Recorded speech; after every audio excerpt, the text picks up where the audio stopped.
Advertencia. La siguiente creepypasta puede tener contenido no apto para todo público, por su naturaleza violenta, parcial o completamente explícita. El canal no se hace responsable de infancias arruinadas, daño psicológico o noches de insomnio que pueda sufrir. Sobre aviso, no hay engaño.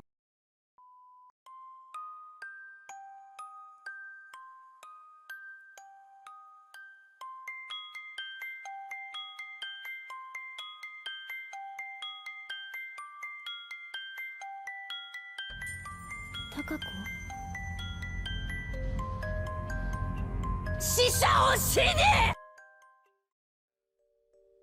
Las sombrías aventuras de Billy y Mandy ha sido una popular serie animada de Cartoon Network, transmitida desde 2001. Por su éxito, continuó hasta el 2008, finalizando con una película especial de Halloween con el nombre de Puño de Acero, el cual sería inicio para un spin-off que nunca se concretó. En el verano del 2006, John Kricfalusi, creador del Nicktoon Ren y Stimpy, tras declararse un fan de la caricatura, mandó una carta a Maxwell Atoms, también conocido como Adam Burton, creador del show, para proponerle dirigir un episodio. Aunque el señor Atoms le mandó una negativa, diciendo que no era él quien seleccionaba al personal, sino los ejecutivos de la cadena en la que trabajaba. Sin embargo, ambos expresaron su aprecio mutuo el uno al otro y prometieron colaborar más adelante en un proyecto juntos. Durante las vacaciones de verano de 2007, Maxwell recibiría una llamada telefónica del mismísimo Kricfalusi, quien le explicaba que era urgente que comenzaran a trabajar en el proyecto inmediatamente. A él le pareció raro. Sin embargo, Kricfalusi siempre había sido un ídolo de su infancia, así que se enfrascó en una llamada de entre 3 y 4 horas, donde le sugirió un detallado plan. Kricfalusi consideraba a Billy y Mandy un buen programa no por su humor escatológico, también por contener elementos sobrenaturales, referencias ocultistas y a la misma cultura pop. A finales de la década de los 90, John Kricfalusi, un extraño personaje que parecía continuamente enojado, pero que respondía a las cartas de sus fans a mano y con correos de 5 o 6 páginas, ya había colaborado anteriormente con CN, dirigiendo 4 episodios especiales de El Oso Yogi. Cartoon Network, como todas las demás televisoras especializadas en dibujos animados, conocía la peligrosa trayectoria de Kricfalusi, no obstante, como era una época en que el interés en los dibujos animados iba en picada, aceptó el trato a regañadientes. Los episodios dirigidos por Kricfalusi fueron considerados muy perturbadores para los pequeños, debido a que estaban impregnados de un ambiente que muy difícilmente podía considerarse cómico, ya que las acciones y personalidades de cada personaje parecían erráticas y enfermas. Contenía temas y contenidos únicamente adecuados para adultos, además de poseer una animación pobre con escenas grotescas sacadas de una pesadilla. Sin embargo, el canal transmitió los 4 episodios una sola vez y con mínima publicidad a la 1 de la mañana. Luego de eso no se supo mucho sobre lo que fue de John K., únicamente que tuvo una serie animada de superhéroes llamada The Ripping Friends, la cual debutó en MTV y fue cancelada rápidamente por ser en extremo horripilante. A fechas recientes en aquel entonces, del 2003 al 2006, se lanzó una nueva serie de Ren y Stimpy, la cual era exclusivamente para adultos, que tenía humor mucho más grotesco y violento que la serie original, la cual recibió críticas muy negativas, incluso de los fans de la serie original. Desde luego, él conocía todo esto, por lo que no se sabe si fue por el miedo o el respeto, lo que lo inspiró a continuar con el plan de aquel sujeto. 2 semanas después de aquella llamada, Adam Burton recibió un paquete sellado con la firma de Kricfalusi. Dentro se encontraba un guion e storyboard por el propio Kricfalusi, para un nuevo episodio de Billy y Mandy, supuestamente de una nueva serie, nombrada simplemente Billy y Mandy. Nightmare on Backyard por su traducción al español. Billy y Mandy, pesadilla en el patio trasero. Se sintió interesado de inmediato en el guión, y él mismo ha descrito que era una obra de arte en cuanto a narrativa y que contaba con un humor estupendo. Sin embargo, luego de pasar las primeras 20 páginas, conforme el tono de la obra se oscurecía, rápidamente cambió su opinión. La historia era demasiado fuerte, incluyendo escenas, hábil y detalladamente descritas, que en opinión del mismo Adam Burton, parecían sacadas del mismo infierno. Asustado, dejó de leerlo, y en cuanto lo colocó fuera de su habitación, el teléfono sonó. Nuevamente, fue llamado por John, quien le explicaba que el plan debía continuar y le preguntó si había acabado de leer el guión. Atemorizado, le mintió, diciendo que sí, y Kricfalusi lo citó para dentro de 3 meses, para mostrarle algo que tenía preparado para comenzar la producción del capítulo. El plan del hombre era el siguiente.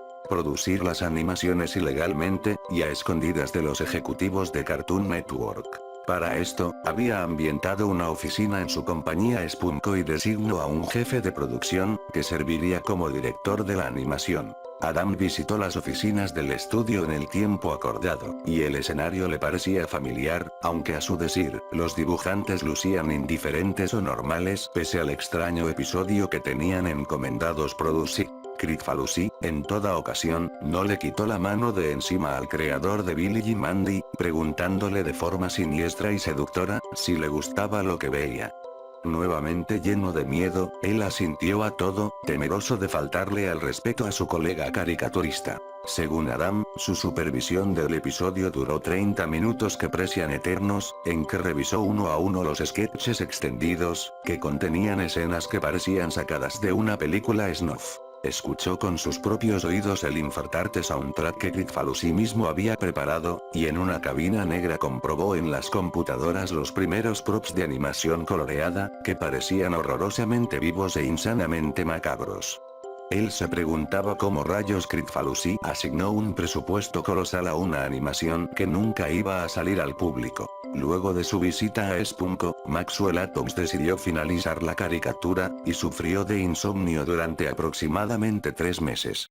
En sus pesadillas veía repetirse las animaciones infinitamente, y había desarrollado paranoia, pensando que él podría recibir una nueva llamada de Kricfalusi, por lo que desconectó todos los teléfonos de su casa y pasaba al aire libre tanto tiempo como le era posible.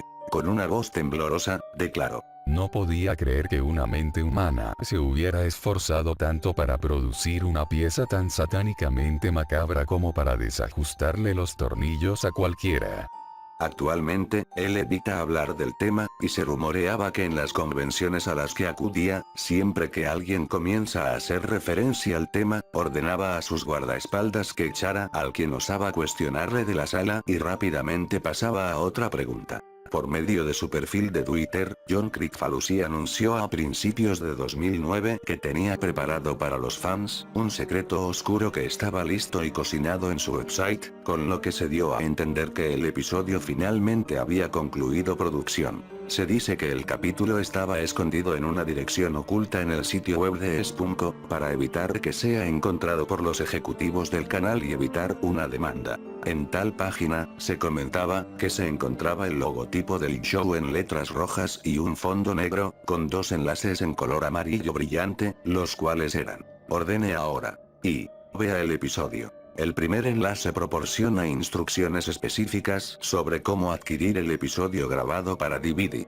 Para esto, era necesario acudir a las cercanías de la sede de Spunko y preguntar por un negocio fantasma, donde el disco, que era un simple disco virgen grabado, que se vendía a 50 centavos de dólar canadiense. Cuando dabas clic en vea el episodio, se abría una animación que no cuenta con marcador de tiempo.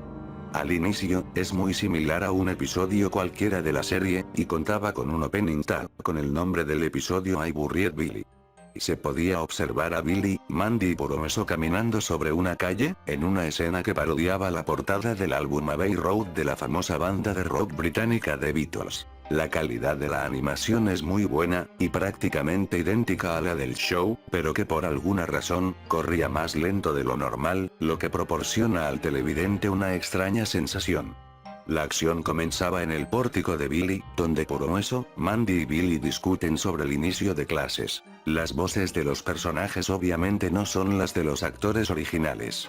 En vez de eso, al parecer eran doblados por John Kricfalusi, y una mujer no identificada. Los diálogos en efecto, son graciosos, sin embargo, las expresiones de los personajes y el tono en que dicen las cosas transmiten exactamente lo contrario. Los acentos son demenciales y los personajes hablan como enloquecidos, lo que aunado al ritmo lento en que transcurre la acción, asusta bastante desde los primeros segundos. Luego de eso, aparecen 4 figuras cabezonas que parecían ser versiones animadas de los Beatles, quienes cruzaban la barda del patio. Estos personajes hablaban animadamente, saludando a los televidentes, y caminando de forma similar al Keep on Trucking, mientras una alegre tonada que recuerda a Yellow Submarine se podía escuchar de fondo. Ellos entraron al porche y procedieron a besarle la mano de puro hueso, como si mostraran su admiración por él. Billy y Mandy preguntaron, por lo que a partir de ese momento, nuestro informante tenía tan crispados los nervios que decidió silenciar el sonido.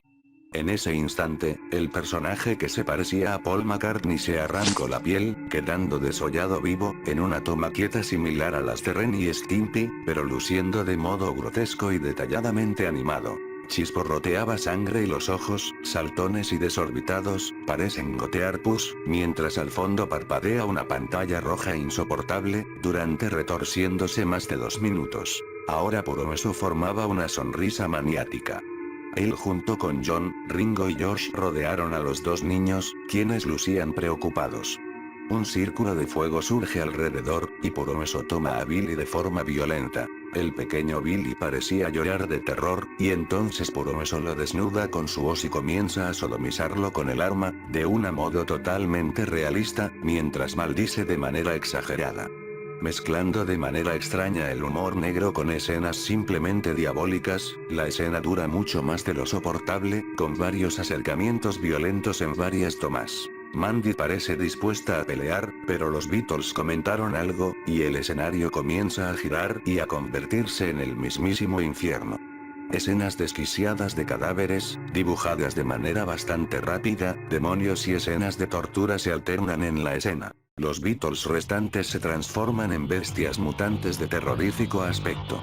Por eso parte a Mandy por la mitad con su guadaña, desnuda su cuerpo y la viola repetidamente, ahora con un rostro de oscuro placer, en medio de escenas parpadeantes, para terminar eyaculando borbotones de sangre, mientras el cadáver de ella explotó, arrojando sus vísceras por todas partes. La persona que, aseguró, ver el video, no pudo contar mucho más después de eso, pues asegura que se encontraba demasiado alarmado, y no recuerda qué hizo para distraerse, o si simplemente cerró los ojos, pero asegura que hay cosas que no quiere recordar del video.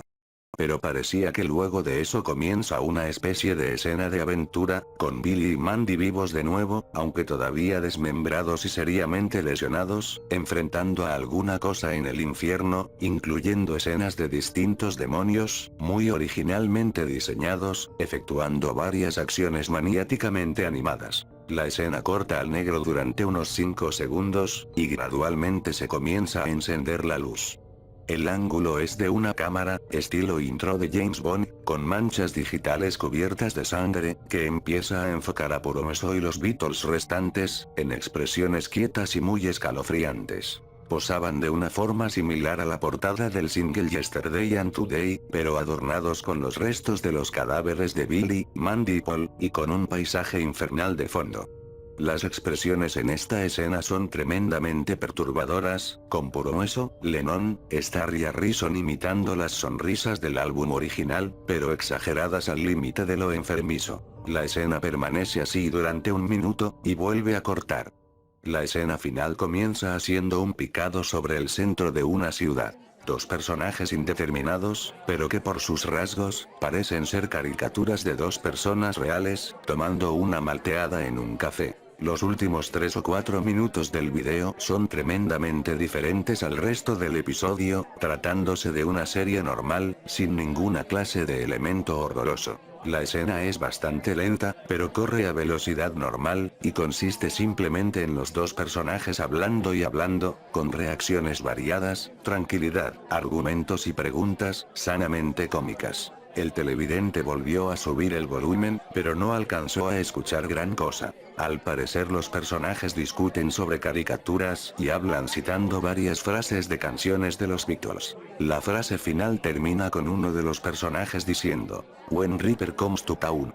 Entonces la imagen se cierra con un círculo negro, típico de las caricaturas viejas, y aparece la palabra fin, junto a una caricatura horriblemente deforme del Paul despellejado vestido de ángel, sollozando y murmurando algunas cosas. El programa termina, y aparecen algunos créditos, dirigido por John Kricfalusi y Maxwell Atoms, entre otras cosas, finalizando como si de cualquier serie se tratara.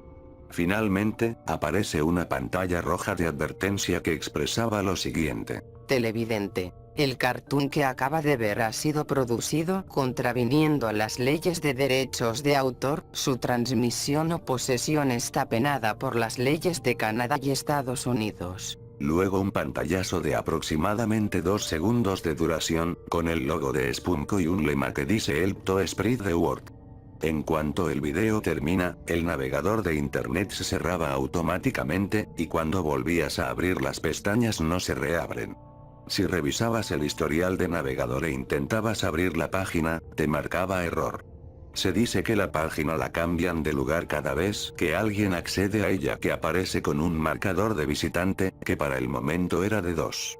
Y también, se comenta que hay quien expresa que puede aparecer aleatoriamente mientras verificas cualquier parte del sitio web de Spunko. Maxwell Atoms se vio obligado a mudarse de casa y cambiar su número de teléfono por su temor a otra llamada de John Kricfalusi, pues asegura que el hombre no tenía proyectado un solo capítulo de Billy y Mandy, Nightmare on Backyard, sino 6 de ellos.